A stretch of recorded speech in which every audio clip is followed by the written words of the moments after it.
Hey everyone, welcome back to Learning Hacks. Today we're going to be taking a look at partial products. Partial products is a very interesting way that you can multiply two numbers together. So if you want to figure out how to solve these types of problems, stick around. Hey, if you liked the video, would you consider dropping a like and a sub? I envision you clicked on this video and you're really stressed about your homework, maybe on the verge of tears, and this video helps you get that. It would be a great honor to have your like and your subscribe.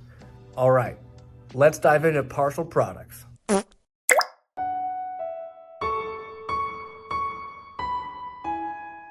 All right, partial products. What is partial products? Basically, on your multiplication problem, you're going to be taking your larger number and you're going to be breaking it up into expanded form and then multiplying each place value by 3. Here's what that will look like. All right, so you have 56 times 3. Well, I know that 5 is worth a certain amount here. I know that 5 is worth 50 because it's in the tens place. I'm going to multiply it by 3. So I'm going to get 50 times 3. I'm then going to add the value of the ones place, which would be 6. 6 ones is worth 6. And I'm going to multiply that by 3. Okay, so 50 times 3 plus 6 times 3. Well, I know that 5 times 3 is 15. I have 1 0, so I'll slap that dude on the end. And then I'll add up whatever this is worth. Well, 6 times 8 is 18. Okay, so my answer would be 168. All right, let me grab my yellow Sharpie here. 168 is my answer. Okay, all right, let's take a look at 37 times 2. Well, same thing as usual. I'm going to break apart my number in expanded form. I'm going to go ahead and make my 2 parentheses just for time.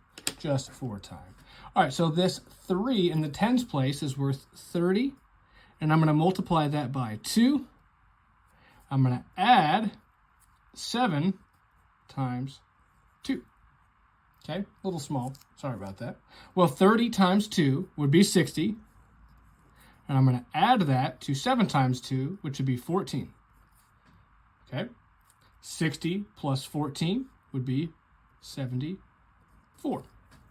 All right, let me take my beautiful purple Sharpie and let's write it down. Let me make the equal sign here for you. Okay, the answer is 74.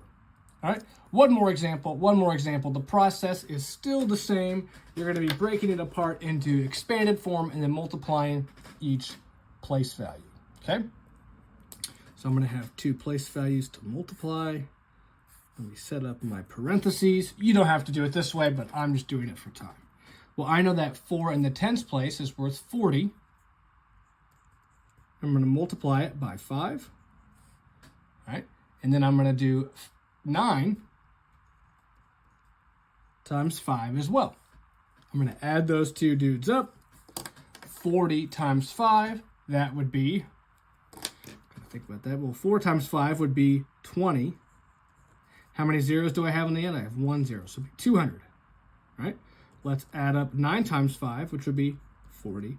All right, now we have to add up these 2 numbers right here.